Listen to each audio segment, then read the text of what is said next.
The chamber is open and full of whispers. What if the most dangerous wizard in history had made a different choice on the night he fell? What if Lord Voldemort, standing over the crib of Harry Potter, with murder in his heart, had heard something, felt something, that changed everything? This is not a story about a better childhood. This is a story about the worst possible outcome.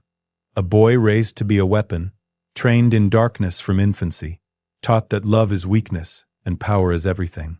A boy who could have been the savior of the wizarding world, transformed into its ultimate destroyer.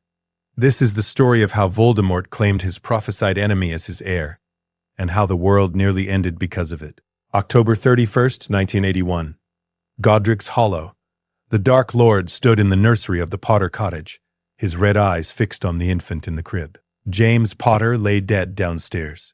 Lily Potter lay dead at Voldemort's feet, her final scream still echoing in the small room. And the boy, Harry Potter, 15 months old, marked by prophecy, stared up at him with eyes the exact green of his mother's.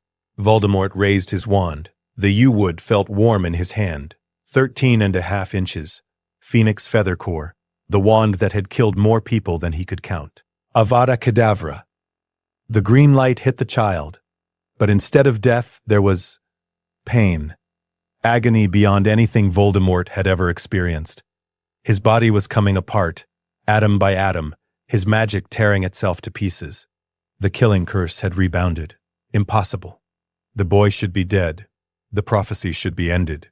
But instead, and then Voldemort felt it. A piece of his soul, already fractured into 6 deliberate fragments, 6 Horcruxes hidden across Britain, tearing loose from the shredded remnant in his disintegrating body. He felt it latch onto the only living thing in the room, the boy himself. The child who was supposed to die had become a Horcrux. Voldemort's consciousness, no longer tethered to flesh, became something less than spirit and less than the meanest ghost. But in that terrible moment of transformation, he understood with absolute clarity. The boy contained a piece of his soul now. Killing Harry Potter would mean destroying a fragment of his own immortality. And Lord Voldemort had not murdered his way to 7 Horcruxes, only to lose one through carelessness. The wraith that had been Voldemort fled the cottage, formless and weak, but thinking with terrible purpose. He could not touch the boy, not now, not in this state. But others could. And the prophecy had said, neither can live while the other survives. But Voldemort, whose entire existence was built on defeating death through any means necessary, saw another interpretation, a more elegant one. Neither can live while the other survives as a separate entity. We must become one. Not through murder, but through union. The boy was already a vessel for his soul. With proper training, proper conditioning, Harry Potter could become more than an enemy. He could become the perfect weapon. The heir Voldemort had never wanted, but the prophecy demanded he create. All it would take was claiming him before Dumbledore did. The claiming Lucius Malfoy arrived at Godric's Hollow, 17 minutes after Voldemort's fall. He'd felt the dark mark burn, then fade to a dull ache, a sensation no Death Eater had experienced before. Something catastrophic had happened. Lucius, ever the political survivor, needed to know what. The cottage was destroyed. The front door hung off its hinges. Inside, Lucius found James Potter's body in the entrance hall and Lily Potter's body in the nursery upstairs. And in the crib, very much alive, was Harry Potter. Lucius stared at the child. The Dark Lord had come here to kill this boy. The boy had survived, which meant a presence filled the room, cold, terrible, formless. Lucius dropped to his knees immediately. My lord. The wraith could not speak, but Lucius felt the command burn through his dark mark. A message of terrible clarity. Take the boy. Protect him. Raise him as mine. Tell no one. My lord. Dumbledore will search. Malfoy Manor, you as secret keeper, now. Lucius understood.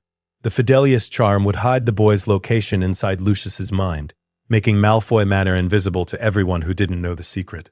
No spell, no torture, no Veritaserum could extract the information without his consent. And if Dumbledore demands to know what happened to the child, the boy died with his parents. The Potter line ends tonight. Let them believe it. Lucius lifted Harry from the crib. The boy didn't cry. He simply stared at Lucius with those unsettlingly green eyes. There was a fresh scar on his forehead, shaped like a lightning bolt, still bleeding slightly. "The scar, my lord, it will identify him. It marks him as mine. Now go, before Dumbledore arrives." Lucius disapparated with the child. Behind him, the wraith of Voldemort lingered for one moment more, looking at the spot where Lily Potter had died. She had been given a choice. Severus Snape had begged for her life, and Voldemort had agreed to spare her if she stepped aside. She had refused, had chosen death instead, and her sacrifice had triggered magic Voldemort didn't fully understand. Blood magic, ancient and powerful, that had somehow caused the curse to rebound. But the boy had her blood, and that protection, whatever it was, would fade. Magic always faded. What wouldn't fade was what Voldemort would build. A weapon, a heir, a child who would see the world as Voldemort saw it, power as the only truth, death as the only enemy, love as the ultimate weakness. The wraith departed, and in the cottage, Lily Potter's body grew cold while the world celebrated the Dark Lord's fall, never knowing he had merely transformed his war from conquest into something far more patient and far more terrible. Malfoy Manor. The first year, Narcissa Malfoy had given birth to her son Draco 7 weeks before Harry Potter was born. She was still nursing when her husband arrived home with another infant and told her what Lord Voldemort commanded. "You want me to raise 2 children simultaneously?" Narcissa's voice was ice. "Lucius, I have 1 son, 1 heir, and now you're asking me to—" "I'm not asking, Narcissa. The Dark Lord has given a command. We obey or we join the Longbottoms in St. Mungo's." Lucius set Harry on the sofa. The boy watched them with those terrible green eyes. "This child contains a piece of the Dark Lord's soul. He is sacred. We will protect him, raise him, train him, and when the Dark Lord returns to power, we will be rewarded beyond measure. And if he doesn't return, either way we win." Lucius's smile was cold. "The Fidelius is already cast. Malfoy Manor is unplottable. Dumbledore will search for months and find nothing. The wizarding world will believe Harry Potter died with his parents. We'll have a decade to shape him before he's ever exposed to the outside world." Narcissa looked at Harry, then at Draco, sleeping peacefully in his cradle. 2 boys, 7 weeks apart in age, one her son, one her master's weapon. She made her choice the way she made all choices, in favor of her child's survival. "Very well, but Lucius, if this puts Draco in danger, it won't. I'll make certain of it." Narcissa didn't believe him, but she took Harry anyway, because a Malfoy survived by obeying power. And right now, even diminished and formless, Voldemort was still the most dangerous wizard who had ever lived. Years 1 through 4. Twin Princes of Darkness. The first 4 years of Harry Potter's life passed in the gilded halls of Malfoy Manor, hidden behind layers of protective enchantments that made the location invisible to the entire wizarding world. Harry and Draco were raised as brothers. Not equals, never equals, but as twin princes of very different status. Draco was the Malfoy heir, taught from birth that his bloodline was sacred, and his family name commanded respect. Harry was something else, the Dark Heir, marked by the Dark Lord himself, containing a fragment of Voldemort's soul. The Wraith visited irregularly, possessing small animals, snakes mostly, sometimes ravens, to observe the children's progress. It could not speak coherently in these forms, but it could project feelings, commands, corrections through the dark mark that burned perpetually on Lucius's forearm. Narcissa handled daily care for both boys. She fed them, bathed them, taught them manners and basic literacy. With Draco, she was warm, affectionate, constantly reinforcing his importance and worth. With Harry, she was correct, but distant, providing everything required, but nothing more. Harry learned early that he was different, that he was important, that he was feared. The house elves cowered when he entered rooms. Lucius addressed him with wary respect.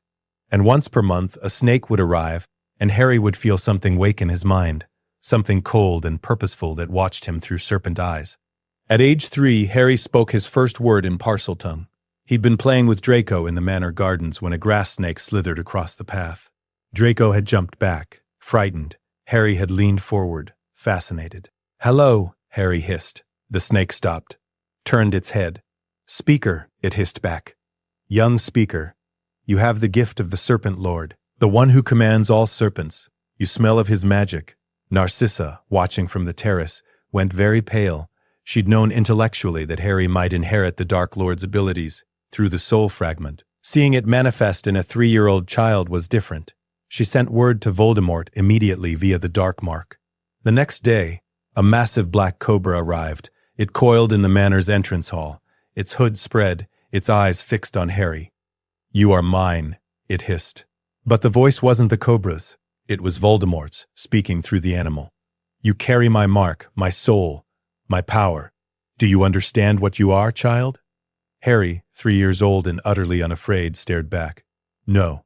You are my heir, my weapon, my revenge upon those who thought they defeated me." The cobra swayed hypnotically. "Speak to me every day. Tell me what you learn. Tell me what you feel. I am always watching, Harry Potter. Through the bond we share, through the piece of me that lives in your scar." Harry touched his lightning bolt scar. It tingled when the cobra spoke. "Who are you?" "I am Lord Voldemort, the greatest wizard who has ever lived. And you? You are my gift to myself, my second chance." From that day forward, Harry's education began in earnest. Ages 4 to 7, the indoctrination. Lucius Malfoy was many things: a politician, a Death Eater, a survivor, but he was not a teacher. That task fell to others. Voldemort, still formless and weak in the Albanian forests, directed the curriculum through messages transmitted via the dark mark. The lessons were designed to shape Harry's worldview before he was old enough to question it. The first truth: power is all that matters. "Magic is power, Harry," Lucius said during one lesson. Harry was 5 years old, sitting in the manor library with a book of dark creatures open before him. Everything else, love, friendship, loyalty, morality, these are lies weak wizards tell themselves to feel better about being weak. There is no good and evil. There is only power, and those too weak to seek it. "What about family?" Harry asked, thinking of how Narcissa treated Draco differently from him. "Family is useful when it serves power. The moment it doesn't, it becomes a liability." Lucius smiled coldly. "Why do you think your parents died, Harry?" "Because they chose love over survival. They could have joined the Dark Lord, could have lived. Instead, they chose to fight, and they died like fools." Harry absorbed this. It made sense. His parents were dead. Voldemort was not. Therefore, Voldemort's way was superior. The great enemy, death itself. "There is nothing worse than death," Voldemort's voice hissed through a serpent when Harry was 6. "Dumbledore believes death is a natural end. He is wrong. Death is defeat. And I have conquered it." "How?" Harry asked in Parseltongue. He was fluent now, speaking it as naturally as English. "Through magic that splits the soul and anchors it to the physical world. You are one such anchor, Harry. You carry a piece of me. As long as you live, I cannot truly die. Then that piece of me dies with you, which is why you must become strong. Strong enough that no wizard alive could kill you. Strong enough to help me reclaim my body. Strong enough to rule beside me when I return." Harry felt something stir in his chest at those words. Pride. Purpose. He was important. Not just a boy. A vessel for something greater. The discipline of the mind at age 7, Harry's occlumency training began. Lucius attempted to teach it first, but his legilimency was too crude. Harry's mind was naturally resistant. The Horcrux fragment provided a layer of protection, and Lucius couldn't break through without causing Harry pain that triggered the Dark Mark's alarm. Voldemort had to wait until he'd possessed a wizard in Albania, a traveling dark wizard named Gregorevich, to conduct the lessons properly. The possessed Gregorevich visited Malfoy Manor under cover of darkness. His eyes were red where they should have been brown. His voice, when he spoke, was Voldemort's. "Occlumency is the art of closing your mind against intrusion," Voldemort said, standing before 7-year-old Harry in the manor's cellar. "Legilimency is the art of navigating another's mind. I will teach you both, not as Severus Snape teaches, through assault and trauma, but properly, through discipline." "Why do I need to learn this?" Harry asked. "Because Dumbledore is a master legilimens. When you eventually face him, he will try to read your thoughts, your emotions, your intentions. If he succeeds, our entire plan fails." Voldemort's red eyes bored into Harry's green ones. "You must become a perfect blank to him, a surface of calm water that reveals nothing of the depths beneath." The training began with meditation. Harry learned to empty his mind, to create a state of calm that had no thoughts to read. Then Voldemort taught him to construct false surface thoughts, a layer of innocuous mental noise that a casual legilimens would read while the true thoughts remained hidden beneath. Legilimens, Voldemort said, and Harry felt the intrusion, a presence sliding into his mind like cold water. Harry's instinct was to resist, to push back, but Voldemort had taught him differently. Instead, Harry let the presence in, but directed it to the surface layer, a memory of playing chess with Draco, boring and meaningless. Voldemort withdrew. Better, but Dumbledore will not be satisfied with surface thoughts. He will push deeper. You must create layers, false memories underneath, and underneath those, the truth. It took 2 years of training before Harry could reliably deceive even Voldemort's legilimency. By age 9, Harry's occlumency was advanced enough that no wizard alive except Voldemort himself could penetrate his mental defenses. Heritage and destiny. You and I are alike, Harry, Voldemort said during one possession visit. Harry was 8. They stood in the manor library, surrounded by books on dark magic that Draco wasn't allowed to touch. Both half-bloods, both orphans, both Parselmouths, the only 2 since Salazar Slytherin himself to attend Hogwarts with a serpent gift. My mother was Muggle-born, Harry said. He'd been told this along with the explanation that it made him inherently lesser. Doesn't that make me weak? Voldemort's smile was terrible. If it did, I would have killed you as a baby. Your mother's blood means nothing. Your father's blood means nothing. What matters is the magic in your veins and the power you choose to claim. I am the greatest wizard who ever lived, and my father was a Muggle. Blood purity is a tool for controlling the masses. You and I know better. This was a revelation. Harry had been taught to revere pure blood superiority. Now Voldemort was saying it was a lie. Then why do Death Eaters care about blood status? Mudbloods are inferior is easier to understand than I seek power for its own sake. The ideology is a weapon, Harry. Use it to command others. Never let it command you. Everything was manipulation, even the beliefs people killed for. The lie of love, this was the lesson Voldemort returned to most frequently. That love was weakness. That Lily Potter's sacrifice had been foolish.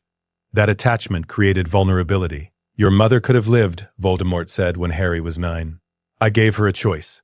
Step aside and let me kill you, or die protecting you. She chose death. Was that love, or was it stupidity? If she loved me, wouldn't she want to stay alive to raise me? Exactly.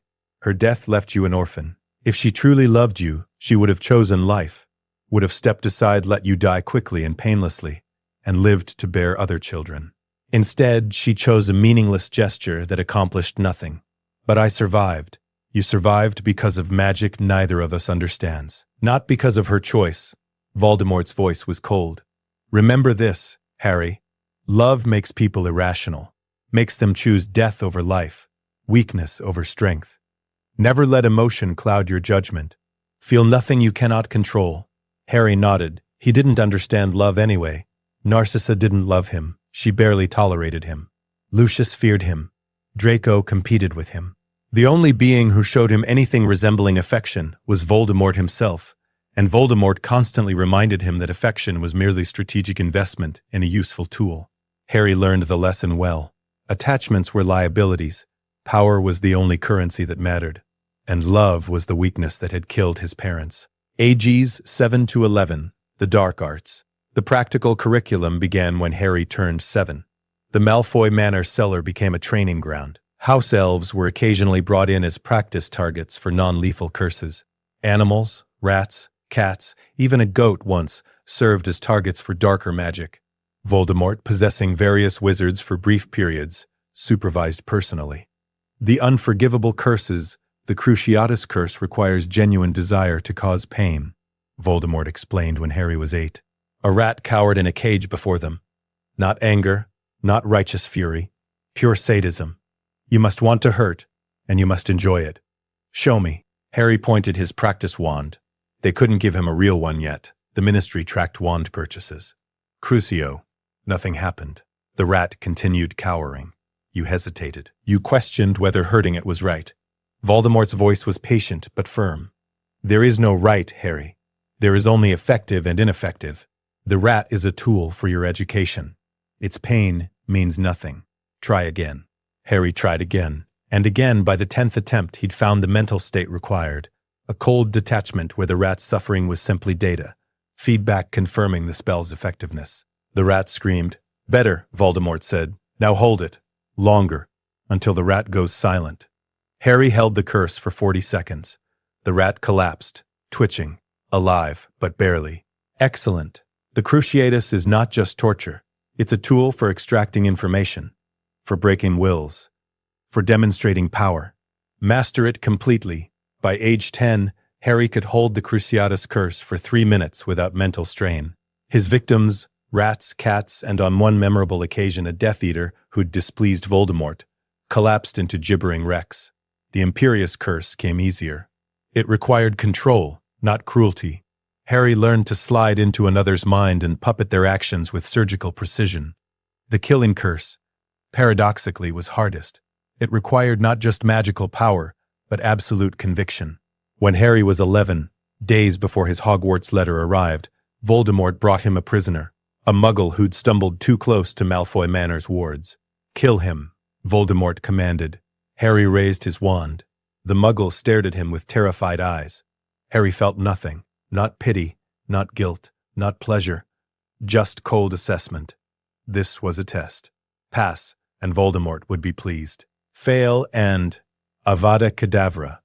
Green light filled the cellar. The muggle dropped dead. Voldemort smiled. Perfect. You felt no hesitation, no remorse. You are ready, Harry. Ready for the world to see what I've made you. The Horcrux bond deepens. What Voldemort never told Harry, what perhaps even Voldemort didn't fully understand, was how deeply the Horcrux connection affected them both. Canon documents the progression. Scar pains during Voldemort's strong emotions. Dream visions after his partial return. Full perspective sharing. Involuntary mental merging. The locket Horcrux had amplified negative emotions and could create vivid illusions. Harry's connection was far more profound. He'd carried the fragment since infancy. It had shaped his developing brain, his magical core, his very personality. By age 11, Harry sometimes couldn't tell which thoughts were his and which were Voldemort's. When he felt rage, was it his own or the fragment's? When he calculated how to manipulate people, was it learned behavior or the echo of Voldemort's predatory instincts? The visions were the worst. Starting around age 9, Harry began experiencing flashes of Voldemort's perspective, seeing through the Dark Lord's eyes as he possessed animals, feeling his frustration at being bodiless, sensing his plans for return. During one vision when Harry was 10, he saw through Voldemort's eyes as the Wraith killed a wizard in Albania, draining his magic to sustain itself for a few more months. Harry felt the pleasure of the kill, the satisfaction of power exercised, and when he woke, he wasn't horrified. He was envious that Voldemort could kill so easily, while Harry had to wait for permission. The fragment was integrating seamlessly because there was no love in Harry's environment to resist it. No warmth, no genuine affection, just power, control, and the constant reinforcement that emotions were tools, not guides. Dumbledore had noted in canon that Voldemort could not bear to reside in a body so full of love. Harry's body wasn't full of love. It was full of carefully cultivated emptiness, a void the Horcrux fragment filled eagerly. By age 11, Harry Potter was no longer just a boy carrying a piece of Voldemort's soul. He was becoming Voldemort's true heir. The Draco problem, Draco Malfoy's childhood, was defined by one terrible fact. He lived in the same house as his replacement. He was the Malfoy heir. His bloodline was ancient and pure. His father told him constantly that he was destined for greatness. But Harry was the Dark Heir. Harry spoke Parseltongue. Harry had private lessons with the Dark Lord himself. Harry was praised for accomplishments Draco could never match. The resentment was inevitable. "You're not really special," Draco told Harry once when they were 9, after Harry had successfully performed a wandless summoning charm. "You're just a tool. The Dark Lord doesn't love you. He's using you." "Of course he's using me," Harry replied calmly. "That's what power does. It uses what's useful and discards what isn't. The question is, am I more useful than you?" Because they both knew the truth. Narcissa saw the poison growing between the boys and tried to manage it. She cultivated an alliance between them, teaching Draco that Harry was an asset to be controlled, not a rival to be destroyed. "You cannot outpower him, Draco," she told her son privately. "Harry has abilities you will never possess, but you have something he lacks: legitimate social standing. When you both go to Hogwarts, you will be recognized as a Malfoy. Harry will be recognized as an orphan. Use that. Make him dependent on your family's reputation. Make yourself indispensable. Draco tried. On the surface, he became Harry's devoted follower, studying together, practicing dueling, presenting a united front. But underneath, Draco nursed a resentment that would, eventually, become a critical vulnerability. Because Draco Malfoy, raised on pride and pure-blood supremacy, could not accept being second best to a half-blood in his own home. And that resentment, that wounded pride, would one day make him the perfect target for those seeking to turn him against Harry. But that was years away. For now, the boys simply coexisted, two princes of darkness, preparing for the day they would enter Hogwarts and begin the true infiltration. July 31st, 1991. The letter. On Harry Potter's 11th birthday, an owl arrived at Malfoy Manor carrying a letter sealed with the Hogwarts crest. Lucius caught the owl before it could reach the owlery, killed it with a severing chime, and brought the letter to Voldemort immediately. The Dark Lord was possessing a wizard named Quirinus Quirrell, a nervous, stuttering professor of defense against the dark arts, who Voldemort had encountered in Albania. The possession was stronger now, more complete. Voldemort could speak through Quirrell's mouth, though he kept his face hidden beneath a purple turban. "The Book of Admittance has registered his name," Voldemort said, reading the letter. His voice came from Quirrell's mouth but sounded nothing like the professor's usual stutter. "Dumbledore knows Harry Potter is alive. He'll have questions. We could claim Harry was raised by distant relatives," Lucius suggested. "Purebloods who valued privacy. No, Dumbledore will investigate any claimed guardians. He'll discover the deception."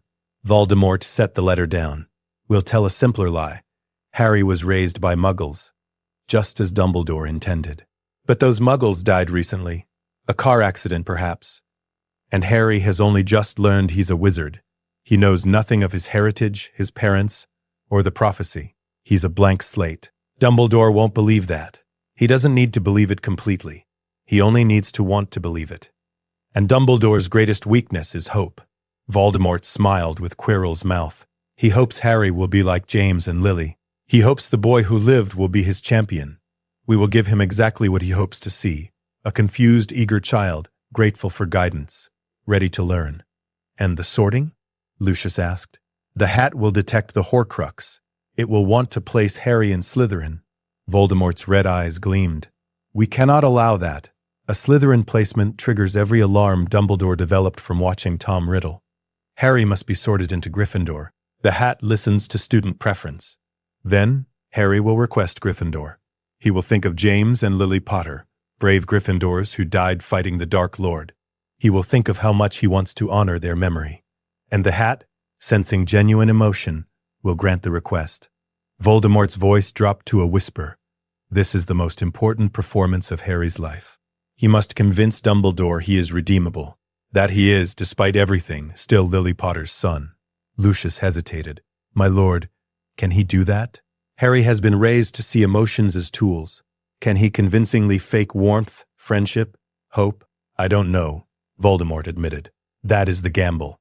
Either Harry is a good enough actor to infiltrate Gryffindor, befriend the right people, and earn Dumbledore's trust, or he fails, gets sorted into Slytherin, and we lose the element of surprise." "What if there was a third option?" Narcissa's voice came from the doorway. She'd been listening. "What if Harry doesn't have to fake everything?" Voldemort turned to face her. "Explain." "The Granger girl. Hermione, Muggle-born, brilliant, desperate for approval. Narcissa had done her research.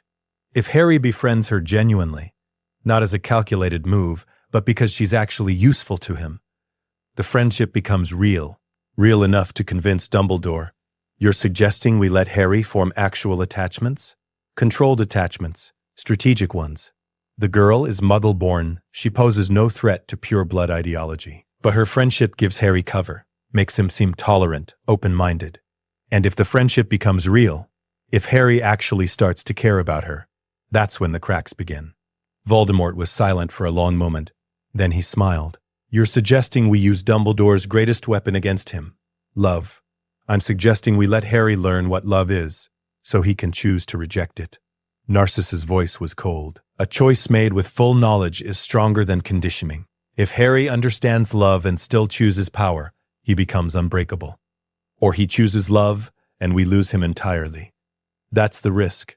But you said it yourself, my lord. This is a gamble regardless." Narcissa met Voldemort's eyes. At least this way, if he falls, we'll know he was genuinely tested. Voldemort considered this. The idea had merit, and more than that, it had irony, using the very weapon Dumbledore thought defeated him, love, as a tool to cement Harry's loyalty. Very well, Voldemort said. We'll allow genuine friendship, but only with carefully selected targets. The Granger girl, yes. Ronald Weasley, perhaps useful for Ministry intelligence, harmless in himself. No one who could genuinely threaten Harry's worldview, and Harry will be monitored constantly through the Horcrux connection. Any sign of true wavering, and we intervene. Narcissa bowed. As you command, my lord. Voldemort turned back to the Hogwarts letter. Send the acceptance. Harry Potter is going to Hogwarts. And when he arrives, the wizarding world will see exactly what they expect. A brave, friendly boy who survived the Dark Lord and wants to honor his parents' memory. What they won't see, Lucius added quietly, is that the boy they're celebrating is the Dark Lord's greatest weapon. Precisely. Voldemort's smile was terrible. The Trojan horse enters the gates. And Dumbledore, so desperate to believe in redemption, will open those gates himself. August 1991. Diagon Alley. Harry's first trip to Diagon Alley was carefully orchestrated. He went alone. No Malfoy escort. No obvious Death Eater supervision. Voldemort, possessing Quirrell, watched from a distance as Harry navigated the wizarding shopping district for the first time. The cover story was simple. Harry had been raised by muggles who recently died. He knew nothing about magic. He was confused, eager, grateful for any guidance. At Gringotts, the goblins confirmed that Vault 687 belonged to Harry Potter and contained the Potter family fortune. Harry filled a bag with gold, his face carefully neutral. Voldemort had taught him to show wonder, excitement, the reactions of a boy seeing wealth for the first time. Inside, Harry felt nothing. Gold was a tool, useful but not inherently valuable. At Madame Malkin's, Harry was fitted for robes alongside other first years. One boy with platinum blonde hair tried to strike up conversation. Hogwarts? The boy asked. Yes, Harry said. I'm Draco Malfoy. Draco's performance was perfect. Haughty, superior, testing. And you are Harry Potter. Draco's eyes widened in carefully calculated surprise. Really? I heard you were dead. I'm not, obviously. Draco studied him. My father says you defeated you-know-who as a baby. Is that true? I don't remember. I was 1 year old. Still, that's impressive. Draco extended his hand. We should be friends. Potter and Malfoy, our families have a long history. Harry shook his hand, maintaining the innocent act. What kind of history? The important kind.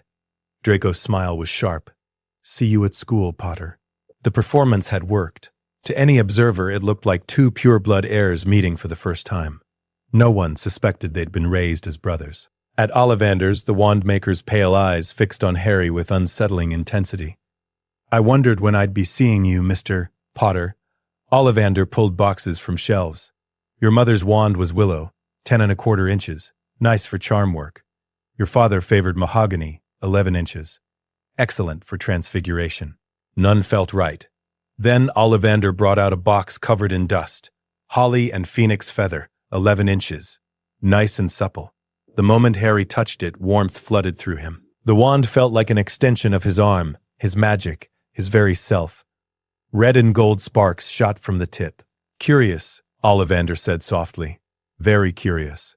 The phoenix whose tail feather is in your wand gave one other feather. Just one other. It is very curious indeed that you should be destined for this wand when its brother gave you that scar. Voldemort's wand and mine are brothers? Twin cores. 13½ inches you, phoenix feather. The wand that performed terrible things, but great things nonetheless. Ollivander's eyes bored into Harry's. I think we must expect great things from you, Mr. Potter. After all, he who must not be named did great things. Terrible, yes, but great. The connection between him and Voldemort ran deeper than he'd known. Not just the Horcrux fragment, not just the training, but the wands themselves, linked by phoenix feather. Voldemort, watching through Quirrell's eyes from across the street, smiled. Twin wands for twin souls. The prophecy was unfolding perfectly. September 1st, 1991. The Hogwarts Express platform 9 3/4 was chaos. Families saying goodbye, trunks being loaded, owls hooting in cages. Harry stood alone with his trolley, looking exactly like what he was supposed to be. A boy with no family, no guidance, no idea what to expect. "Excuse me," a voice said. "Do you know how to get onto the platform?" Harry turned. A girl with bushy brown hair and very large front teeth stood there, looking nervous and excited simultaneously. "Through the barrier between platforms 9 and 10, Harry said. "You run straight at it." "That seems dangerous." "Magic usually does." The girl laughed. "I suppose that's true. I'm Hermione Granger." "Harry Potter." Her eyes widened. "Really? I've read all about you. You're in modern magical history and the rise and fall of the dark arts and—" She stopped. "Sorry, I'm being intense. I do that when I'm nervous." Harry studied her. This was the girl Narcissa had identified. Muggle-born, brilliant, desperate for validation. Perfect. "It's fine," Harry said, smiling. "I like intensity. Want to find a compartment together?" "I'd like that." They boarded the train together. In a compartment halfway down, they found a red-haired boy eating sandwiches. "Mind if we sit?" Harry asked. "Go ahead," the boy said. "I'm Ron Weasley." "Harry Potter." Ron's eyes went to Harry's scar. "Blimey. Are you really?" "Yes. But I don't remember defeating Voldemort, so please don't ask me about it." "You say his name? Why not? It's just a name." "Fear of a name increases fear of the thing itself." Hermione nodded approvingly. "That's very wise." They talked for the rest of the journey. Harry was careful, measured, giving just enough truth to seem genuine while hiding everything that mattered. Ron was easy, open, trusting, insecure about his family's poverty. Hermione was harder. She watched people carefully, noticed details, asked probing questions. But Harry had been trained by Voldemort himself in the art of deception. By the time they reached Hogsmeade Station, both Ron and Hermione thought of him as a friend. Neither suspected they were befriending the Dark Lord's heir.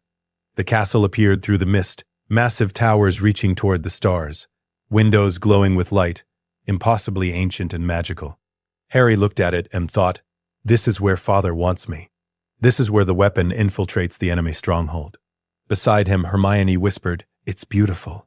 "Yes," Harry agreed. And for just a moment, just one moment, he wondered what it would be like to see the castle as she did, as a place of wonder instead of a battlefield. Then the moment passed, and Harry remembered what he was, what he'd been raised to be. The Dark Heir, Voldemort's weapon, the boy who would bring down Dumbledore's world from the inside. He followed the other first years toward the boats, toward the sorting, toward the moment that would determine whether the infiltration succeeded or failed. And behind his occlumency shields, where no one could see, Harry prepared for the performance of his life. The sorting ceremony. The Great Hall was exactly as Voldemort had described it. 4 long tables filled with students, thousands of floating candles, and an enchanted ceiling showing the night sky. At the front, a stool held a patched wizard's hat that opened its mouth and began to sing about courage, cunning, wisdom, and loyalty. Harry barely heard the words. His focus was on the staff table. Dumbledore sat in the center, silver beard, half-moon spectacles, eyes that seemed to twinkle with perpetual amusement. The man Voldemort considered his greatest enemy. The man Harry needed to deceive completely. Professor McGonagall called names alphabetically. Abbott, Hannah, went to Hufflepuff.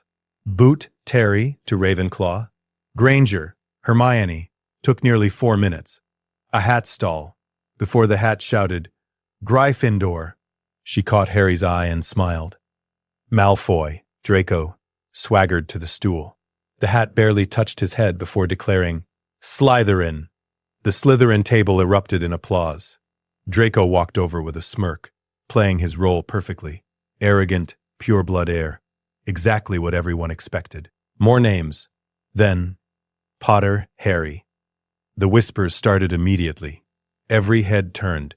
Harry walked to the stool, very aware that Dumbledore's eyes were fixed on him, that the entire hall was watching the boy who lived, sorting.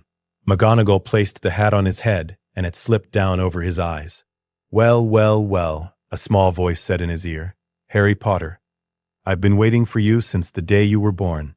Harry's occlumency shields were already in place, layer upon layer of false thoughts and misdirection that even Voldemort struggled to penetrate. Hello, Harry thought carefully. Interesting. Very interesting indeed. You have occlumency training, quite advanced for an 11-year-old. The hat's presence probed deeper. And something else, a fragment of another soul, clinging to yours. A Horcrux. How fascinating. Harry had expected this. Voldemort had warned him the hat would detect the fragment. I don't know what you're talking about, Harry thought, projecting confusion. Don't you? Then let me look deeper. The hat pressed against his shields. Such darkness here. Such cold calculation. You've been trained in the dark arts, taught to see people as tools, emotions as weapons. This is Tom Riddle all over again. No, Harry thought desperately. I'm not. I want to be good. Like my parents. They were Gryffindors. I want to be like them. He pushed forward a carefully constructed memory, himself at age 10, looking at a photograph of James and Lily Potter. Voldemort had provided one for exactly this purpose. Feeling a longing he'd practiced faking. The memory showed Harry thinking, I want to make them proud. I want to be brave like they were. The hat paused. You manufactured this memory. I can taste the falseness of it. No, I mean, yes, I thought about it deliberately. Because I knew you'd look in my head and I wanted you to understand. Harry let panic creep into his thoughts. Please, I know I have darkness in me. I know I'm not normal. But I want to be better. I want Gryffindor. Please. This was the critical moment. The gamble Voldemort had made, that the hat would detect the deception but also detect the grain of genuine desire underneath. Because Harry did want Gryffindor, not for noble reasons, but because it was tactically superior. And that want was real. You're very clever, the hat said slowly. Clever enough to know that admitting you're manipulating me might be the most effective manipulation of all. I cannot tell if your desire for redemption is genuine or a very convincing lie. Does it matter? Harry thought. If I choose to try to be good, isn't that enough? Is it a choice if you're doing it for strategic reasons? Every choice is made for reasons. Nobody does anything without motivation. Harry's thought was honest now, drawing on Voldemort's teachings. The question isn't whether I have ulterior motives. The question is whether I'll actually try to be what Gryffindor demands. And I will. I'll try. The hat was silent for a long moment. You are the most complex student I've sorted in 50 years. You have Slytherin's cunning, Ravenclaw's intellect, and you're arguing for Gryffindor with remarkable courage. The only house I'm certain you don't belong in is Hufflepuff. Loyalty is not your strength. Gryffindor, Harry thought firmly. Please. Very well. I hope you mean what you say, Harry Potter. Because if you don't, if this is truly all performance, then I am sending the most dangerous student since Tom Riddle into the house that values trust above all else. And that betrayal will break hearts that don't deserve breaking. The hat's presence withdrew slightly, preparing to announce its decision. But I am a hat, not a judge. I sort based on potential and choice, not certainty. You want Gryffindor. You argue for it compellingly. I will grant your request, and pray I'm not making a terrible mistake. The hat's voice rang out across the hall. Gryffindor! We got Potter, the Weasley twins were chanting. Harry walked to the table, his heart pounding. He'd done it.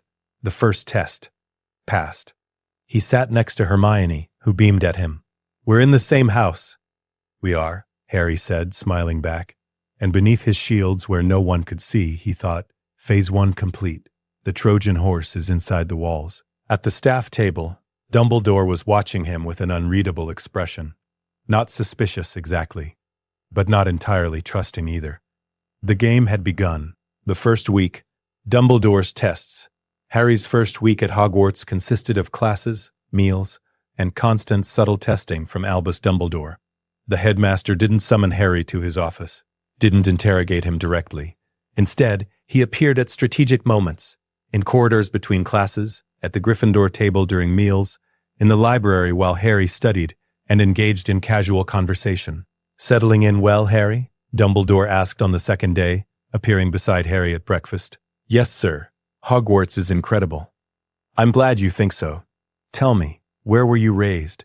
I attempted to place you with your mother's sister, but I was told you never arrived. Harry had prepared for this. I was with her for a while, but she died. Car accident, when I was 7. After that, I bounced between foster homes, Muggle social services. Nobody told me about magic until my letter arrived. This was the agreed-upon lie, Vague enough to be hard to verify, tragic enough to discourage deep investigation, and carefully constructed to explain why Harry had no wizarding knowledge. Dumbledore's eyes, piercing blue behind half-moon spectacles, studied Harry carefully. That must have been very difficult, growing up without knowledge of your heritage, your parents' sacrifice. I didn't know they'd sacrificed anything. I thought they died in a car crash. Harry looked down at his plate. Learning the truth was complicated. Your mother's love saved you that night, Harry. That magic, ancient, powerful magic, protected you from Voldemort. Do you understand what that means? That love is stronger than dark magic. In a manner of speaking, your mother chose death rather than let Voldemort harm you. That choice created a protection that lives in your very blood.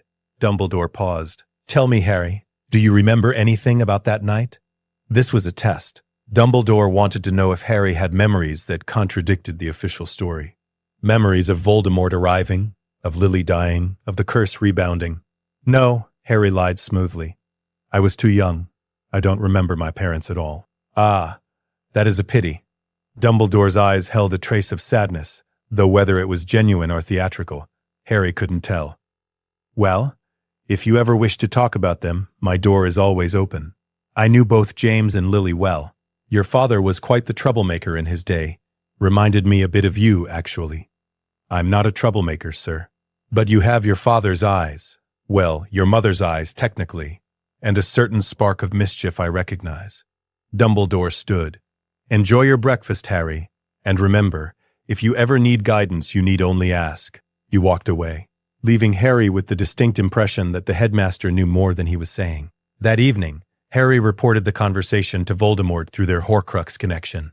He'd learned to deliberately open the mental channel, a sending of thoughts and emotions that flowed directly to wherever Voldemort was.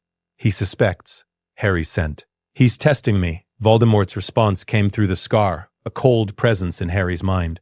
Of course he suspects. Dumbledore is not a fool, but suspicion is not proof. Continue the performance. Befriend the Granger girl and the Weasley boy. Excel in classes, but not too much. Appear talented, but not trained.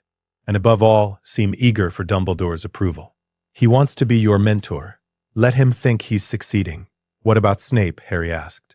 He'd noticed the potions master watching him during their first class with an expression of pure loathing.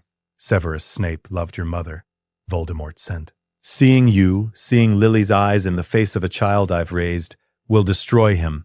Use that. Make him think you're suffering. Make him want to save you. His guilt over Lily's death will make him vulnerable. Harry absorbed this. Everything was manipulation. Everyone was a tool. Yes, Father, Harry sent back. The connection closed, leaving Harry alone with his thoughts. Alone and wondering, for just a moment, what it would be like to not have every interaction calculated, every friendship weaponized, every smile measured for strategic advantage. Then he pushed the thought away. Sentiment was weakness. Voldemort had taught him that. Befriending the weapon, Hermione Granger. Hermione Granger was the brightest witch of her age, and the loneliest. She'd arrived at Hogwarts desperate to prove herself, to show that a Muggle-born could excel in this magical world. Her intensity, her constant need to answer questions, her tendency to correct others, these were defense mechanisms, ways of demonstrating value when you feared you had none. Harry recognized this immediately because Voldemort had taught him to identify insecurity and exploit it. But something unexpected happened. Harry actually enjoyed Hermione's company. She was brilliant in a way that challenged him. When they studied together in the library, she asked questions he hadn't considered, made connections he'd missed, pushed him to think more deeply. Voldemort had trained Harry in dark arts and manipulation, but Hermione taught him the theoretical foundations of magic itself. The why behind the how. You're really good at defense against the dark arts, Hermione observed during their second week, reviewing Harry's essay on werewolves. This is almost Newt-level analysis. Where did you learn this? Harry had prepared for this question. Books, mostly. I didn't have much else to do in foster care. Reading was free entertainment. But this isn't just reading. You understand combat applications, tactical thinking. That's not in standard textbooks. She was too observant. Harry would need to be more careful. I like thinking strategically, Harry said. Which was true. And I've always been interested in defense. Probably because of, Voldemort. Hermione flinched at the name but nodded. That makes sense. Using his name is brave, by the way. Most people are too scared. You taught me that on the train. Actually, Dumbledore said it originally. I just repeated it. And Harry felt something strange, a warmth in his chest that wasn't calculation, wasn't strategy, something almost genuine. He reported this to Voldemort that night. The Granger girl is useful. I think I can trust her. You can never truly trust anyone, Voldemort corrected. But you can value them. If she's useful, cultivate the relationship. Just remember, she's Muggle-born. The wizarding world will always see her as lesser, no matter how brilliant she is. Use that resentment when the time comes. But Harry found himself reluctant to see Hermione as just a tool. She was funny when she relaxed, passionate about learning, fiercely loyal to the few people she considered friends, and she made Harry feel something he'd never experienced at Malfoy Manor. Acceptance, not fear, not strategic alliance, just friendship. It was dangerous. Voldemort would be furious if he knew Harry was developing genuine attachment, so Harry buried the feeling, locked it away behind occlumency shields, and told himself it was all still performance, even as he stopped being entirely sure that was true. Befriending the fool, Ronald Weasley. Ron Weasley was easier than Hermione, and more dangerous. He was easy because he wore his emotions openly, his insecurity about being poor, his resentment of his older brother's achievements, his desperate desire to be special. These were weaknesses Harry could manipulate effortlessly. But Ron was dangerous because his friendship was completely genuine. He liked Harry for Harry, not for status or fame or advantage. He offered loyalty without calculation, trust without reservation. And that genuine affection was corrosive to everything Voldemort had taught Harry. "You're good at chess," Ron said after Harry beat him in their 5th game. They were in the Gryffindor common room, homework abandoned in favor of wizards' chess. Like, really good. "Who taught you?" "I taught myself," Harry lied. Draco had been his chess opponent for years, with Lucius occasionally supervising and teaching strategy. "I had a lot of time to practice." "Well, you're better than my brothers." And Bill was supposed to be some kind of chess genius. Ron reset the board. "Want to go again?" They played until curfew. Harry won 4 out of 6 games, but Ron didn't seem to mind losing. He just enjoyed playing. That was foreign to Harry.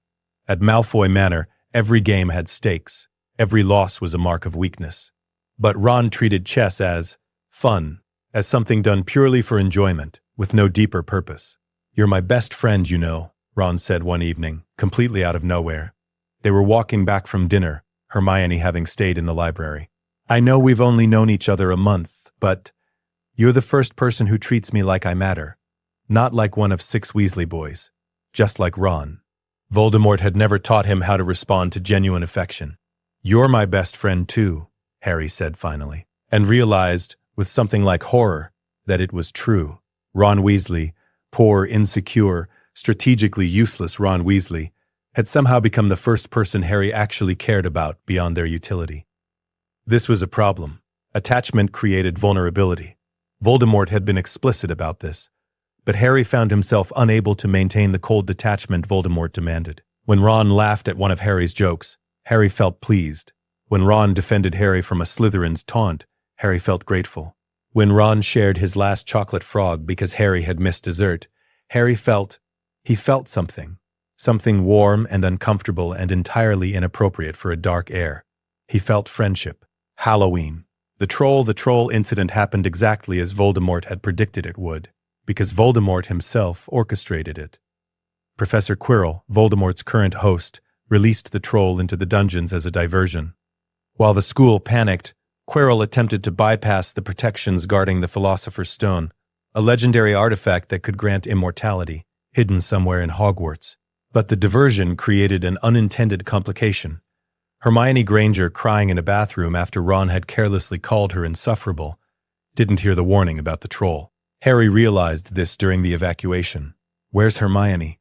Ron went pale. "The bathroom. She's still in the bathroom." The logical choice, the choice Voldemort would demand, was to let the troll kill her. One less complication. One less potential weakness in Harry's armor. But Harry didn't make the logical choice. "Come on," he said, grabbing Ron's arm. "We have to warn her." They ran toward the girls' bathroom, following the stench of rotting garbage, found Hermione cornered by a 12-foot mountain troll. its club raised to crush her. Harry's training took over immediately. Assess the threat. Troll, thick hide resistant to most spells, low intelligence, vulnerable to coordination. Advantages: surprise magical knowledge, Ron's chess-trained strategic thinking. Ron, distract it. Aim for the club, Harry shouted. Wingardium Leviosa, Ron's wand jabbed forward. The club jerked upward out of the troll's grip, hovered, then crashed down on the creature's skull. The troll swayed, stunned. Harry didn't hesitate. Locomotor mortis, the leg-locker curse Voldemort had taught him, but which first years weren't supposed to know, struck the troll's knees. Its legs locked together. It toppled like a felled tree, hitting the floor with a thunderous crash that shook the entire bathroom. Silence. Then Hermione scrambled to her feet, grabbed both of them, and burst into tears. You saved me. You could have died. You shouldn't have come for me. Of course we came for you, Ron said, looking bewildered. You're our friend. Harry stood very still, processing what had just happened. He'd made a choice, a real choice, not a calculated tactical decision. He'd risked himself for Hermione because the thought of her dying had been unacceptable. That night, reporting to Voldemort through the Horcrux connection, Harry omitted certain details. The troll was neutralized. Quirrell's diversion failed. Dumbledore increased security on the third floor. Did the Granger girl die? Voldemort asked. Harry hesitated. A fraction of a second, barely noticeable, but the connection was intimate enough that Voldemort felt it. No, Harry sent. She survived. Did you ensure her survival? Another hesitation. It was strategically advantageous. Her death would have raised questions. Voldemort's presence in Harry's mind grew cold. You're lying to me. You saved her because you wanted to, because you've developed attachment. No, do not lie to me, Harry. I can feel your emotions through this connection. You care about the Muggle-born girl, and about the Weasley boy. Voldemort's mental voice was quiet, dangerous. This is precisely what I warned against. Attachment is vulnerability. Love is weakness. Have I taught you nothing? I haven't forgotten the lessons, Harry protested. I'm using them. The friendship is real because real friendship is more convincing than fake friendship. Dumbledore believes I'm redeemable because I have friends who care about me. The strategy is working. The strategy is consuming you. You're not pretending anymore, Harry. You're feeling. So what if I am? Harry's mental voice turned sharp. You said I needed to infiltrate Gryffindor convincingly. I'm doing that. If that means forming real attachments, then that's what it takes. Voldemort was silent for a long moment. Then, very well. Continue as you are. But remember, when the time comes to choose between them and me, you will choose me, because they are expendable, and you are not. Understood? The connection closed. Harry lay in his four-poster bed in Gryffindor Tower, listening to Ron's snoring from the next bed over, and wondered if he'd just lied to Voldemort for the first time in his life, and wondered what the consequences of that lie would be. Winter, the Mirror of Erist. Harry discovered the Mirror of Erist on Christmas night, while exploring the castle under his invisibility cloak. A Potter family heirloom, Dumbledore had returned to him anonymously. The mirror stood in an unused classroom, its golden frame ornate and ancient, an inscription carved across the top. Erist stre eru oit ube kafru oit onwosi. Harry approached, looked into the mirror, and froze. The reflection showed Harry, but not alone. Standing behind him were two people he'd seen only in photographs, James and Lily Potter, his parents. His mother's hand rested on his shoulder. His father's face wore an expression of pride. But that wasn't what made Harry's breath catch, because standing beside his parents, also in the mirror, were Hermione and Ron. And behind them, oddly, was Dumbledore, and Hagrid, and the Weasley family, and even Neville Longbottom, who Harry barely knew. All of them were smiling at him, like he belonged with them, like he was loved. The word felt foreign, dangerous, wrong. Harry reached toward the mirror. His hand met cold glass. The figures didn't move. They weren't real. Back again. Dumbledore stood in the doorway, eating sherbet lemons, looking entirely unsurprised to find Harry there. I was just admiring the Mirror of Erised. Dumbledore moved closer. It shows us nothing more or less than the deepest, most desperate desire of our hearts. Tell me, what do you see? Admitting what he saw felt like exposing a vulnerability, but lying to Dumbledore while standing in front of a mirror that revealed truth seemed pointless. "My parents," Harry said quietly, "and my friends. All together, all happy." Dumbledore's expression was gentle, sad. "And do you understand what this means? That I want a family. People who love me." The words felt like confession, like betrayal. Voldemort had taught him that love was weakness. That family was a liability. That attachment was vulnerability. But the mirror didn't lie. And what Harry saw in that reflection, what his heart wanted more than power, more than conquest, more than Voldemort's approval, was love. "The mirror shows our heart's truest desire," Dumbledore said. "Not what we think we should want, not what we've been taught to want, what we want in the deepest part of ourselves." He paused. "You have been taught many things, Harry Potter, some of them true, some of them false, but your heart knows the difference." Harry's occlumency shields were crumbling. "What if my heart wants something I can't have?" "Then you have a choice to make. Pursue what your heart desires, or pursue what you've been taught to desire." Dumbledore's eyes, those piercing blue eyes, seemed to see through every defense Harry had constructed. "I cannot make that choice for you, Harry. But I can tell you this. I knew your mother. Lily Potter died to save you because she loved you more than her own life. That love lives in you still, in your blood, in your magic, in the choices you make. The question is whether you will honor that gift or reject it. What if I don't know how to honor it? Then you learn, with time, with patience, with the help of people who care about you." Dumbledore stood. "The mirror will be moved tomorrow. I ask you not to seek it again. It does not do to dwell on dreams and forget to live. You have friends, Harry, real friends who care about you. Don't lose them by chasing reflections." He left. Harry stared at the mirror for another hour, looking at the family he'd never have, the love he'd been taught to despise, the life Voldemort had stolen from him by claiming him as an infant. And for the first time since he could remember, Harry cried. Not the calculated tears he'd learned to produce for manipulation. Real tears.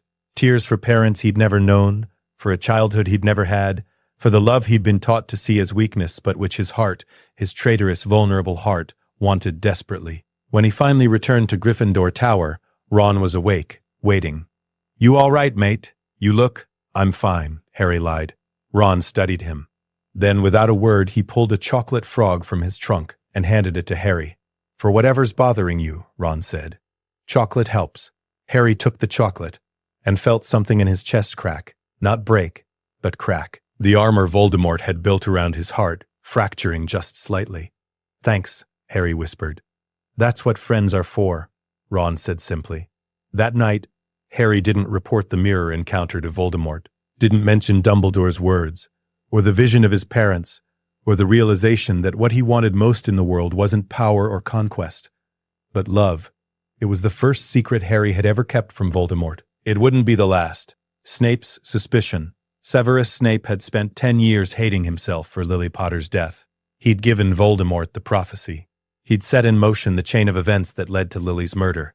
And when Dumbledore had asked what he would do to atone, Snape had answered, anything. To ensuring Harry survived, grew up safe, never fell into darkness.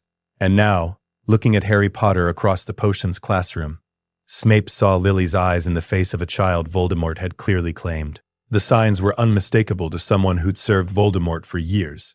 Harry's occlumency was too advanced, his knowledge of dark arts theory too sophisticated, his reaction to pain too controlled, and most damningly, his casual use of spells, that leglocker curse on the troll, that first years couldn't possibly know. Snape had reported his suspicions to Dumbledore immediately. "Harry Potter has been trained," Snape said in Dumbledore's office, "extensively, in occlumency, in dark arts, in combat magic. This is not a boy who grew up in Muggle foster care. I am aware of your concerns, Severus. Are you?" Snape's voice was sharp. "Because the boy is a danger to this entire school. He's Voldemort's weapon, Albus. I can see it in him.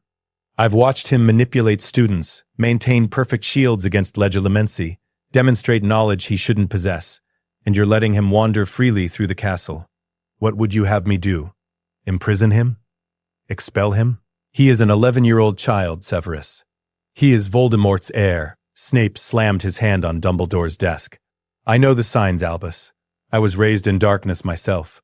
I recognize the training, the conditioning, He stopped.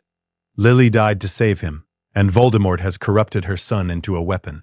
We cannot let this stand. Dumbledore was quiet for a long moment. Then, I agree that Harry has been exposed to darkness. That much is clear.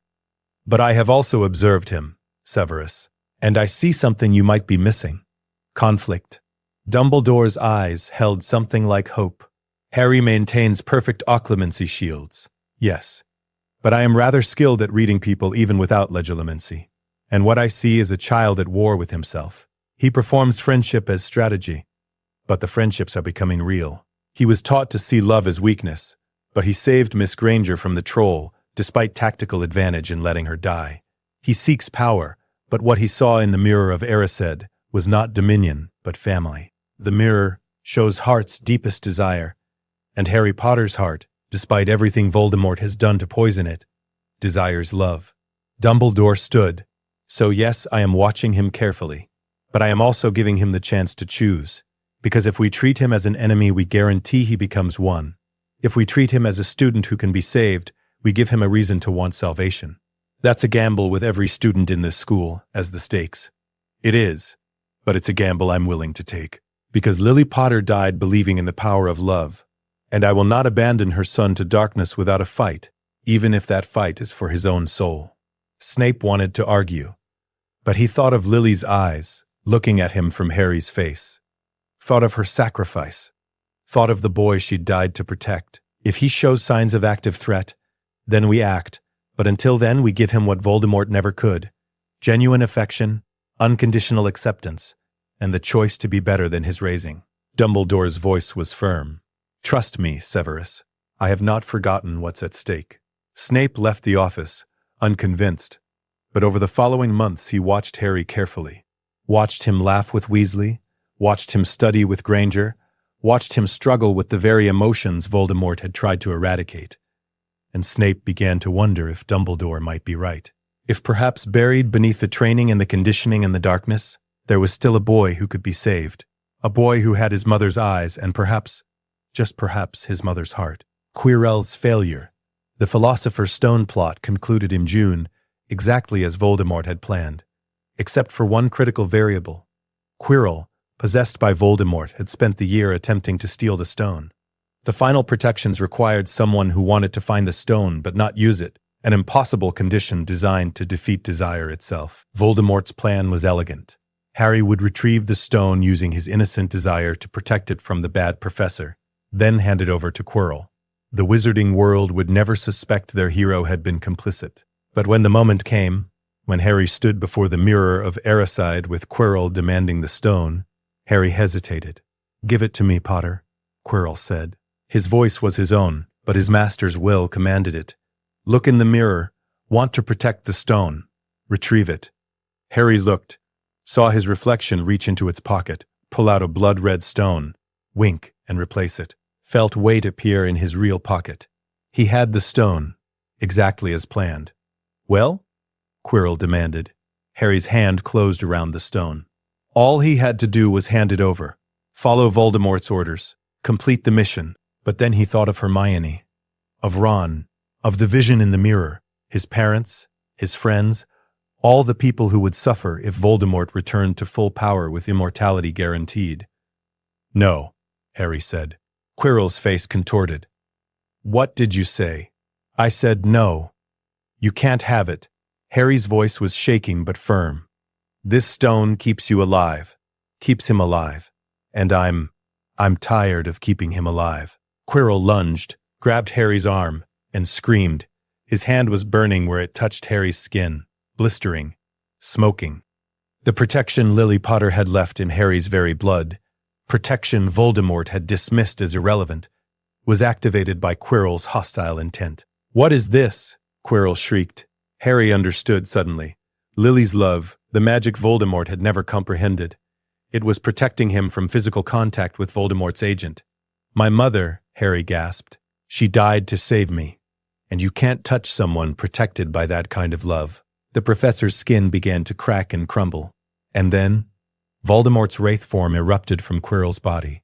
a dark shape that screamed with rage and fled through the chamber wall, abandoning his host to collapse. Dead. Harry fell to his knees, still clutching the stone. Dumbledore arrived moments later, alerted by the magical disturbance. "Harry," Dumbledore said gently, "you did well. I betrayed him." Harry's voice was hollow. "I was supposed to give him the stone. He's been in my head since I was a baby. He raised me, trained me, made me what I am. And you chose differently. You chose love over power, your mother over your master." Dumbledore knelt beside Harry. "That choice, Harry, that is who you truly are, not what Voldemort made you. Who you choose to be." Harry looked at the stone in his hand. "What happens to it? Nicholas Flamel has agreed to destroy it. He and his wife have lived long enough. They are ready for the next great adventure." Dumbledore's voice was soft. "There are things worse than death, Harry. Living without love is one of them. Living as Voldemort's weapon is another. You rejected both tonight. He'll be furious. He'll know I betrayed him. Yes, he will, and that makes you vulnerable in ways you haven't been before." Dumbledore helped Harry stand. "But you won't face this alone. You have friends, teachers, me. We will protect you from Voldemort's wrath. I give you my word." That night in the hospital wing recovering from magical exhaustion, Harry felt the Horcrux connection open. Felt Voldemort's presence in his mind, colder and more terrible than it had ever been. "You betrayed me," Voldemort's voice hissed through the connection. "After everything I gave you, everything I taught you, you chose them over me." "Yes," Harry sent back. "I did." "Why?" "Because—" Harry struggled to find words. "Because they love me. And you never did. You saw me as a weapon. They see me as a person." Voldemort's laugh was cold. "Love. You chose love. How perfectly predictable. And how perfectly foolish. Maybe. But it's my choice. Not yours. You think you've won something, Harry. You think you've escaped me. But you carry a piece of my soul in your scar. We are bound forever. And one day soon, you will understand that love is weakness. And you will come crawling back, begging to serve me again. Never. We shall see." The connection closed, and Harry was left alone with the knowledge that he'd just declared war on the most dangerous wizard who'd ever lived. The man who'd raised him, shaped him, made him. The man he'd just chosen to defy. Summer 1992. The Reckoning. Harry returned to Malfoy Manor for the summer, with Dumbledore's permission and Lucius Malfoy's cold greeting. "The Dark Lord is most displeased with you," Lucius said the moment they were alone in the manor's entrance hall. Narcissa stood nearby, her expression carefully neutral. Draco watched from the stairs, eyes wide. "I know," Harry said. "Do you understand what you've done? You were to be his heir, his weapon. His return to power depended on your loyalty. And you betrayed him for, what? Friendship with blood traitors and mudbloods? Don't call Hermione that. I'll call her whatever I please. She is Muggle-born filth. And you were raised to understand that." "I was raised to see people as tools," Harry interrupted. "And I've learned something this year, Lucius. Tools don't laugh at your jokes. Tools don't share their last chocolate frog when you're sad. Tools don't risk their lives to save you from a mountain troll." His voice was cold.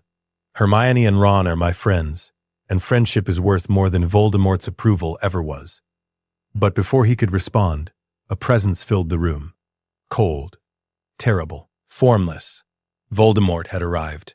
The Wraith couldn't maintain physical form yet, but Harry felt its pressure through the Horcrux connection, felt Voldemort's fury like ice water in his veins. "Harry!" The voice came from everywhere and nowhere. "We need to talk." The Dark Lord's offer. The conversation happened in Harry's mind, through the Horcrux link. Voldemort couldn't manifest physically without a body, but the mental connection was intimate enough for communication. "You betrayed me," Voldemort said. His presence in Harry's thoughts was overwhelming, not painful, but suffocating. "After everything I invested in you, after raising you when I could have simply killed you as an infant, you didn't raise me," Harry shot back. "The Malfoys did. You just used me, like a tool, like a Horcrux." There was a pause. Then, "You know what you are. I figured it out. The connection, the visions, the soul fragment in my scar. You didn't claim me because of prophecy. You claimed me because killing me would destroy a piece of your soul. Clever boy, Yes, you are my Horcrux, one of 7, and that makes you precious beyond measure, Harry. You are my immortality made flesh.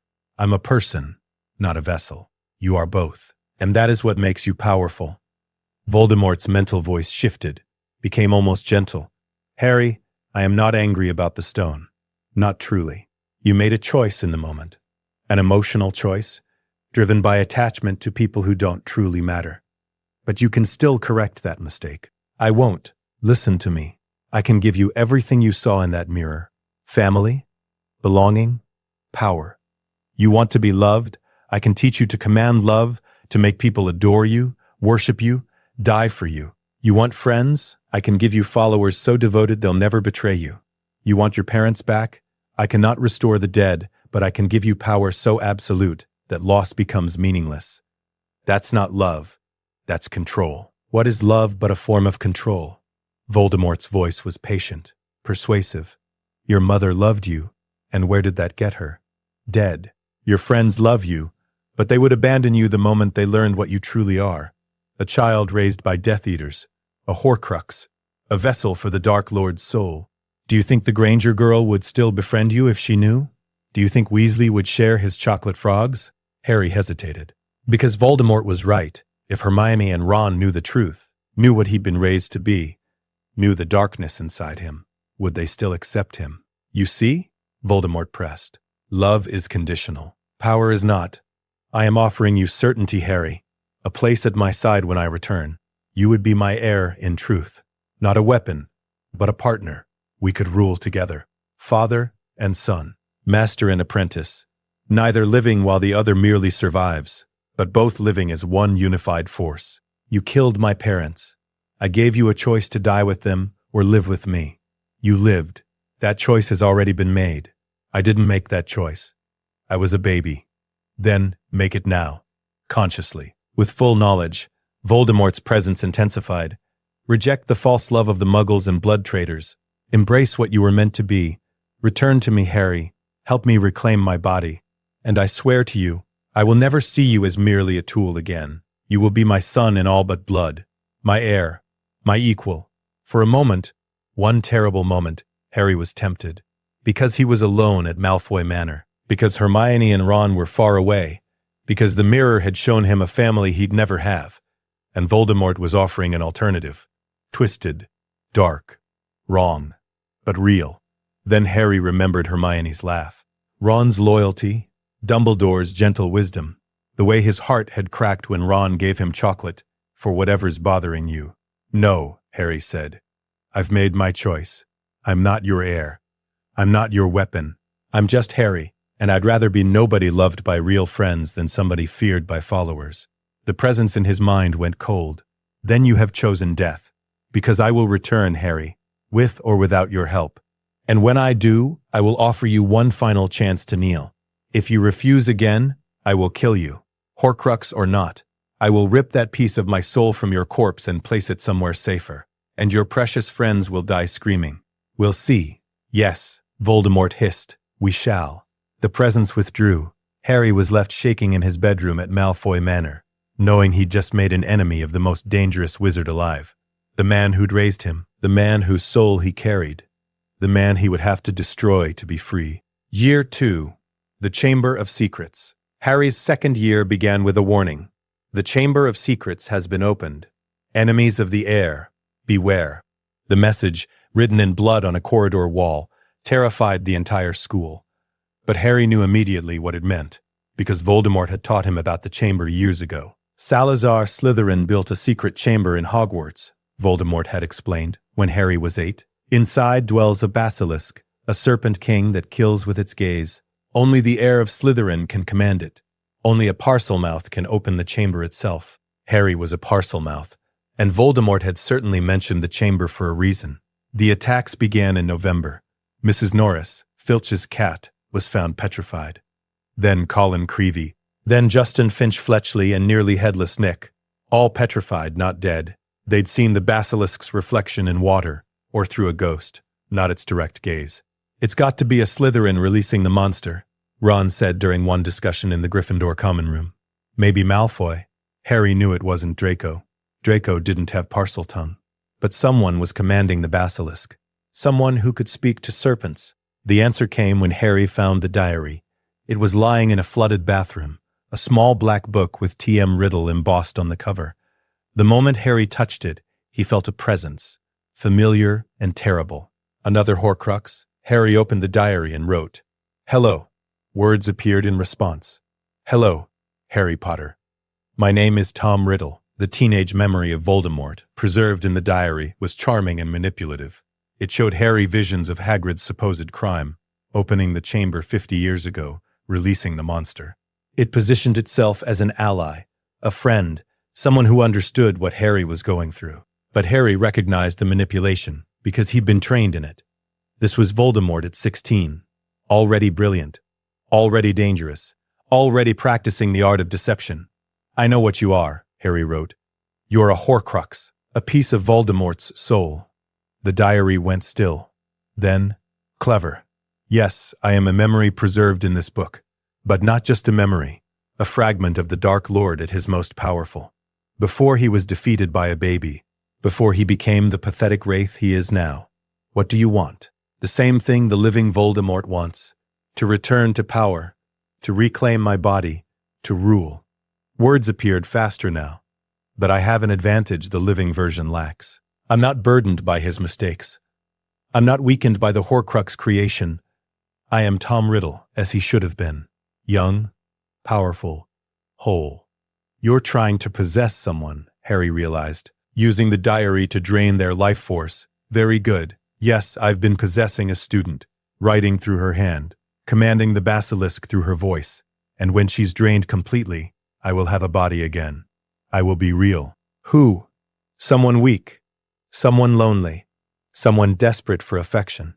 The words felt like mockery. "You would know her. Ginny Weasley, Ronald's little sister. She's been pouring her heart into this diary for months, and I've been drinking it all in."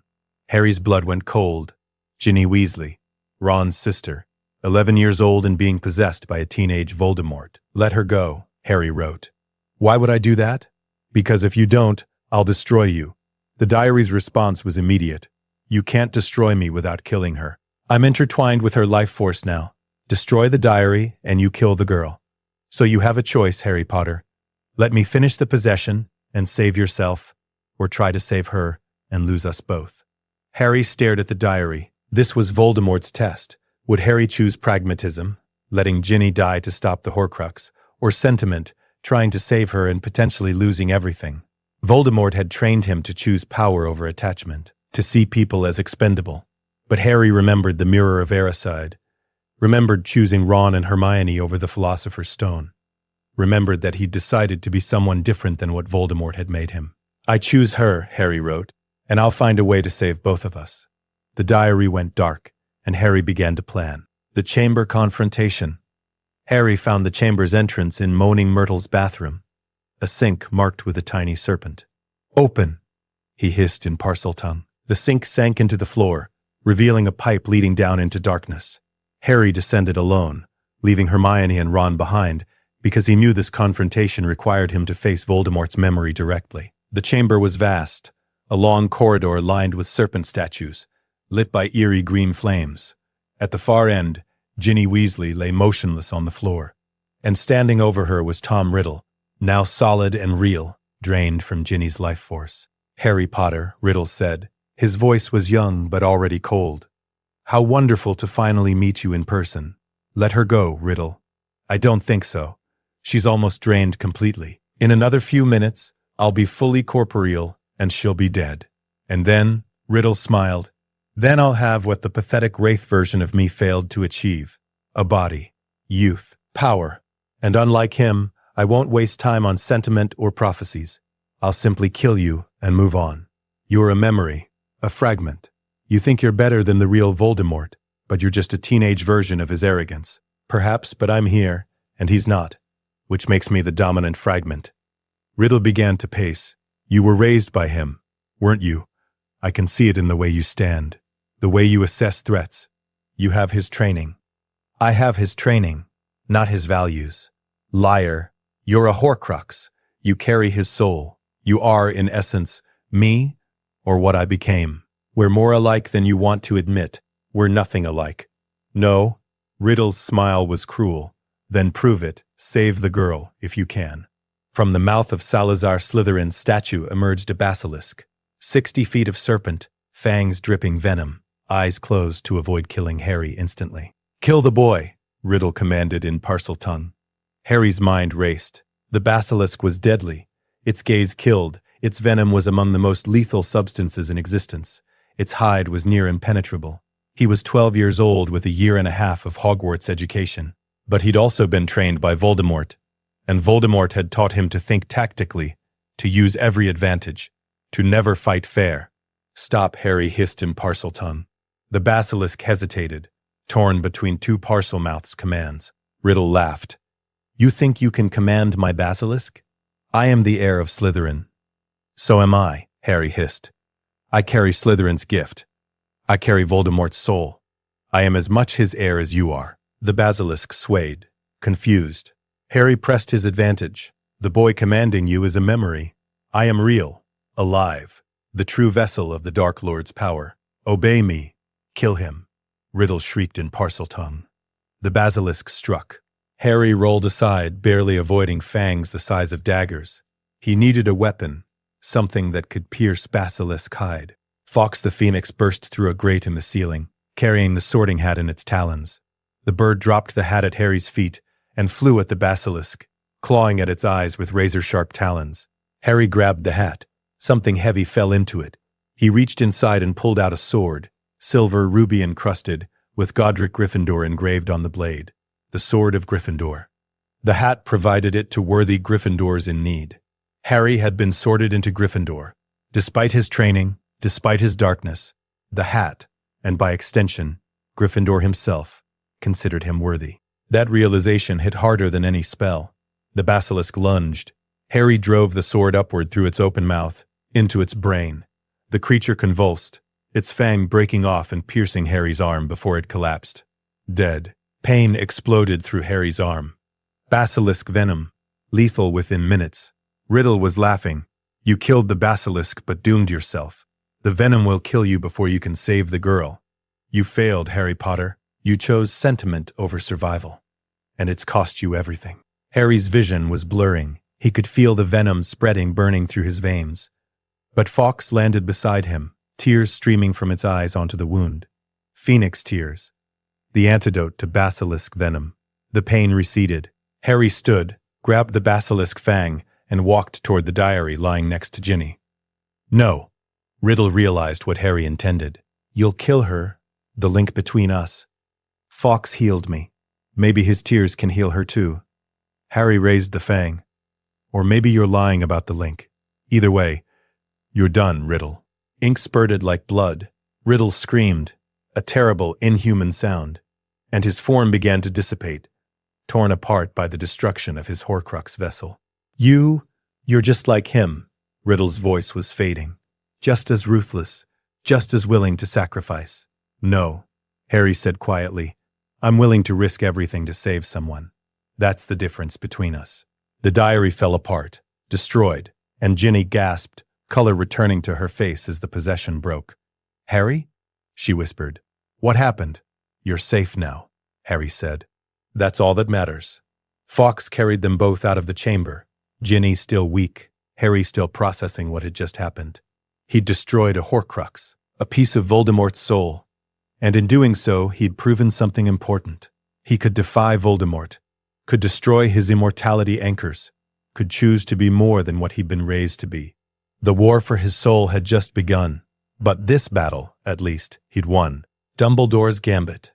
Dumbledore's office was circular, filled with silver instruments that whirred and puffed smoke, portraits of previous headmasters watching from the walls. Harry sat across from the headmaster, the destroyed diary on the desk between them. You destroyed a Horcrux, Dumbledore said quietly. Do you understand what that means? I understand what Horcruxes are. Voldemort taught me. Vessels for soul fragments, created through murder, designed to anchor the soul to the physical world. Harry met Dumbledore's eyes. The diary was one. I'm another. Dumbledore went very still. You know. I've known since I was 10. Voldemort told me, thought it would make me feel special, connected. Instead, it just made me realize I'm a thing to him, not a person, a vessel. And yet you destroyed the diary despite knowing it was part of the same soul you carry within you, because saving her was the right thing to do. Because, Harry's voice dropped, because I'm tired of being what he made me. Dumbledore was silent for a long moment. Then, how many Horcruxes did Voldemort create? He told me 7 was the most powerful number. The diary was 1. I'm another. That leaves 5 more hidden somewhere. And if we destroy them all, Voldemort becomes mortal. Killable. Dumbledore leaned forward. Harry, I need to ask you something, and I need complete honesty. Whose side are you on? I don't know, Harry admitted. Voldemort raised me, trained me, shaped my entire worldview. I spent 11 years learning that power matters, that love is weakness, that attachment is vulnerability. And then I came here and learned. He struggled for words. I learned that he was wrong. About everything. But I can't just erase 11 years of conditioning. I still think tactically. I still see people's weaknesses before their strengths. I still have to consciously choose kindness over manipulation. Awareness of your conditioning is the first step to overcoming it. Is it? Because sometimes I don't know where the conditioning ends, and I begin. When I saved Hermione from the troll, was that genuine compassion or calculated strategy to maintain my cover? When I chose Gryffindor, was it because I wanted to be good, or because Slytherin was tactically disadvantageous? I don't trust my own motives anymore. Dumbledore stood and walked to the window, overlooking the grounds. May I tell you what I see when I look at you, Harry? If you want. I see a child who was raised in darkness but keeps choosing light. You saved Hermione. Cover or not. You made that choice. You refused to give Voldemort the Philosopher's Stone despite years of training to obey him. You destroyed a Horcrux to save Ginny Weasley when letting her die would have been easier. These are not the actions of someone irredeemable. They're also not the actions of someone good. They're the actions of someone conflicted. Precisely. And conflict means you have a choice. Voldemort wanted to make you a weapon.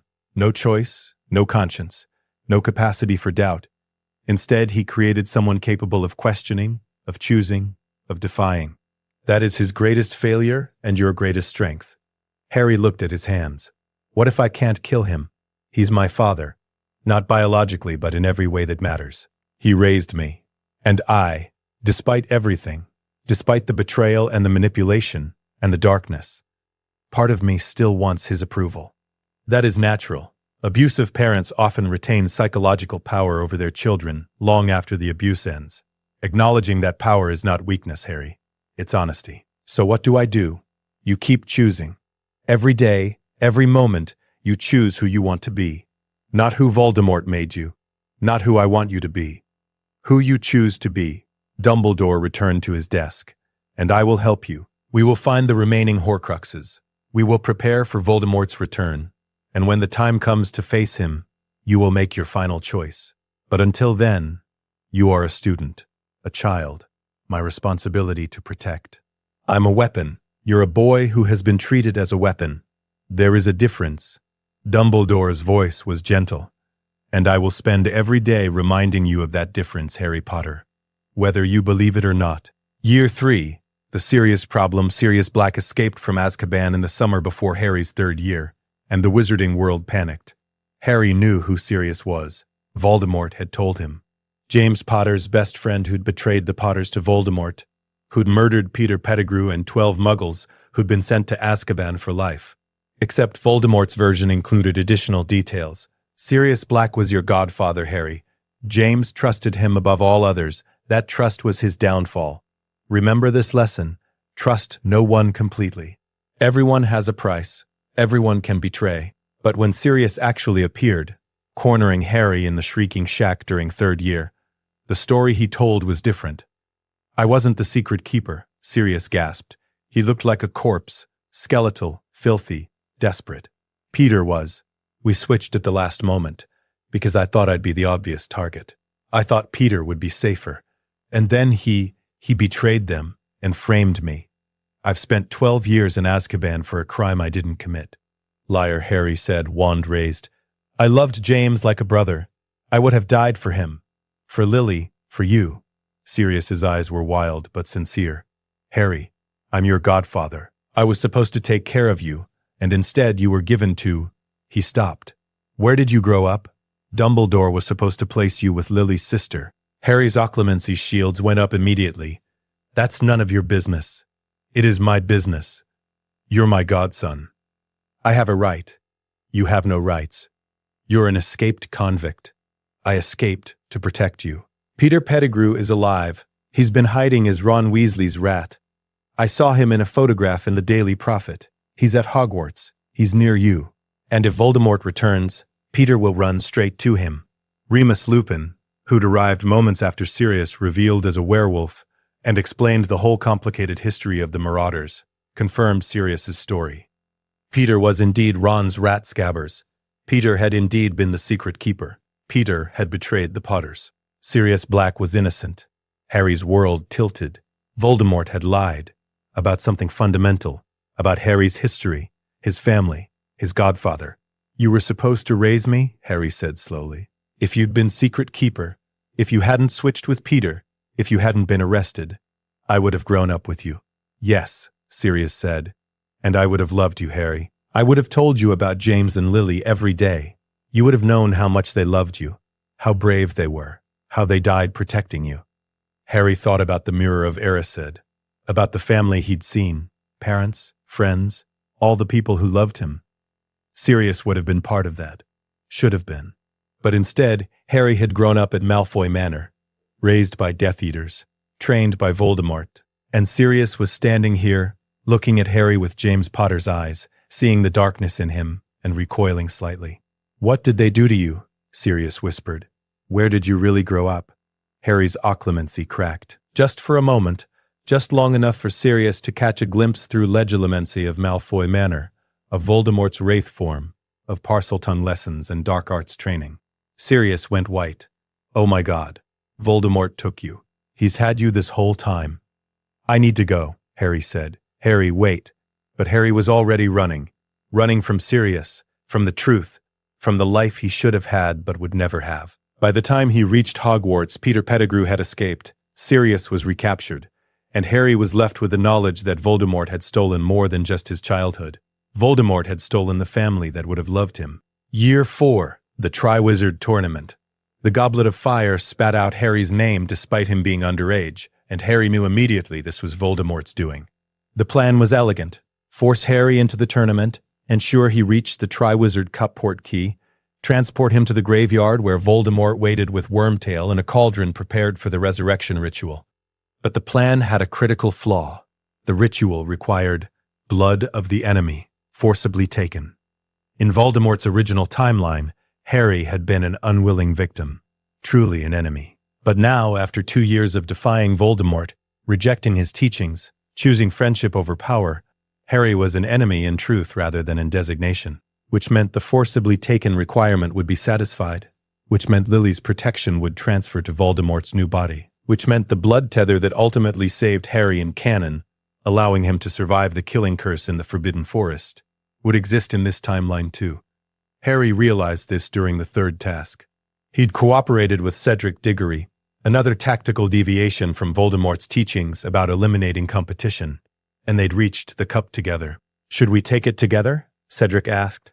Harry looked at the cup, knew it was a port key, knew what waited on the other side. He could refuse, could let Cedric take it alone, could avoid the graveyard entirely. But Voldemort would simply try again and again until he succeeded. And meanwhile, Harry would always be running, always be afraid, always be the weapon Voldemort had tried to make him. "Together," Harry said, "we take it together." And they were pulled through space to a graveyard where Tom Riddle Sr. was buried, where Wormtail waited with a grotesque, baby-like form cradled in his arms. "Kill the spare," Voldemort's high, cold voice commanded. "Avada Kedavra," Wormtail said. Green light hit Cedric Diggory. He fell dead instantly. Harry was bound to Tom Riddle Sr.'s gravestone, wandless and helpless, as Wormtail began the ritual. Bone of the father, unknowingly given. A bone rose from the grave, dropped into the cauldron. Flesh of the servant, willingly sacrificed. Wormtail cut off his own hand, screaming, and it fell into the potion. Blood of the enemy, forcibly taken. Wormtail cut Harry's arm. Blood dripped into the cauldron. And Harry felt something transfer, some essential protection his mother had left, flowing into the potion, into the thing in the cauldron that was becoming Voldemort's new body. The potion turned white-hot. A form rose from it, tall, skeletal, serpent-like, red eyes with slitted pupils, no nose, just flat nostrils, skin like pale wax. Lord Voldemort had returned. He flexed his new hands, examining them with satisfaction. Then he turned to Harry. "The boy who refuses to die," Voldemort said. His voice was different now, more substantial, more real. "Bound to my father's grave. How poetic." "Let me go," Harry said. "Oh, I will, in a moment. But first," Voldemort raised his wand. "I want you to understand what you've lost by defying me." He cast the Cruciatus curse. Pain exploded through every nerve in Harry's body. He screamed despite himself. Training only went so far against unforgivable curses. 3 years, Voldemort hissed, holding the curse. 3 years you've rejected me. Chosen blood traitors and mudbloods over the one who raised you. Chosen sentiment over power. And for what? They're not here, Harry. Your precious friends. They can't save you. He released the curse. Harry gasped for breath, his body shaking. "But I am merciful," Voldemort continued. "I will give you one final chance. Kneel. Swear your loyalty. Help me destroy Dumbledore. Conquer the Ministry. Subjugate the Muggle world. Be the heir I raised you to be. And I will forgive your betrayal." Harry looked at Voldemort, at the face that had haunted his childhood, sometimes in serpent form, sometimes in possessed wizard form, sometimes just as a cold presence in his mind. "No," Harry said.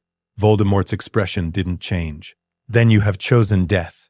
He raised his wand. Avada Kedavra. But Harry's wand, in Wormtail's pocket, flew to his hand with a wordless summoning charm, wandless magic taught by Voldemort himself, now used against him. The ropes binding Harry vanished under a nonverbal severing charm. Harry rolled behind a gravestone. Expelliarmus, Voldemort's killing curse and Harry's disarming spell met mid-air.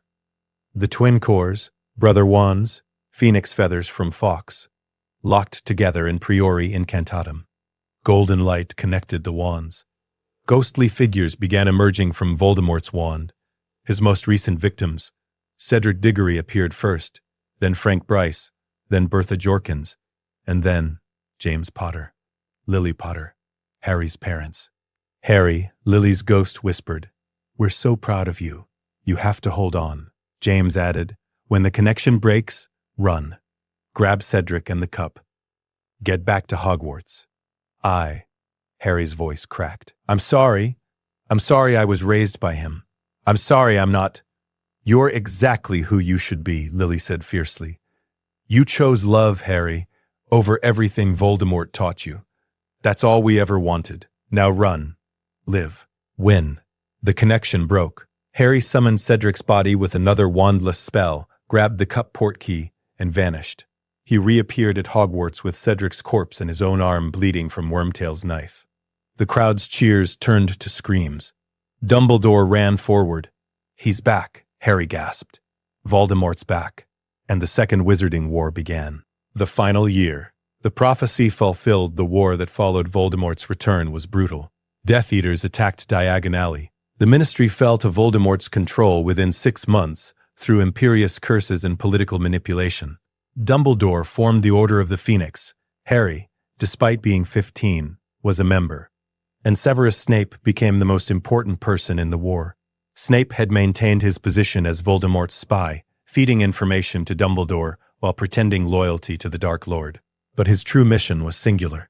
Save Lily Potter's son from the darkness Voldemort had planted in him. "You need to see the truth," Snape told Harry during one meeting in Dumbledore's office.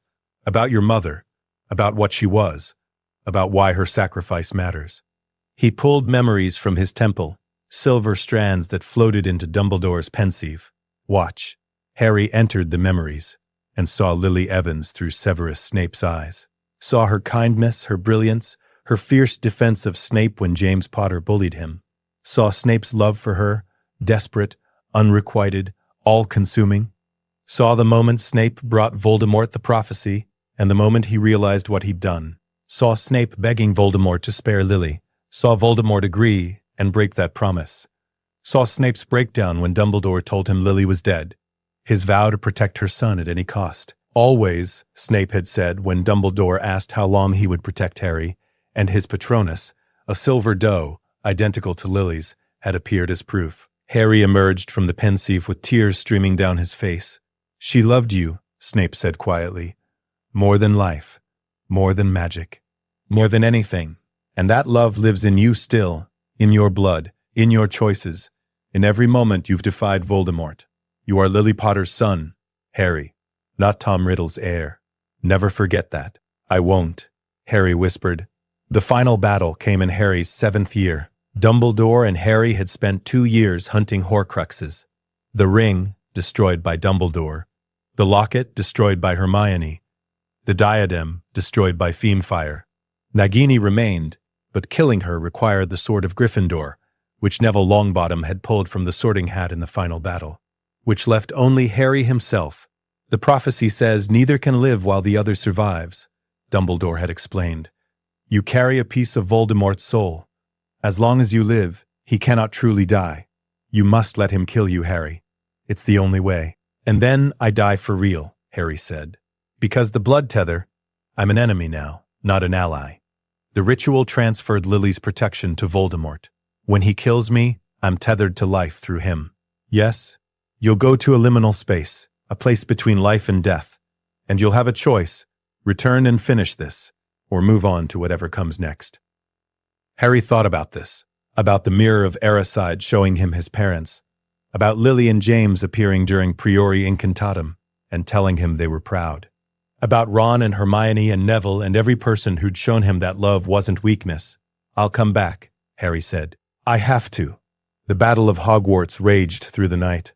Death Eaters against students and teachers and the Order, Voldemort commanded from the Forbidden Forest, and when dawn approached, he sent his ultimatum: "Give me Harry Potter, or I will kill every person in this castle."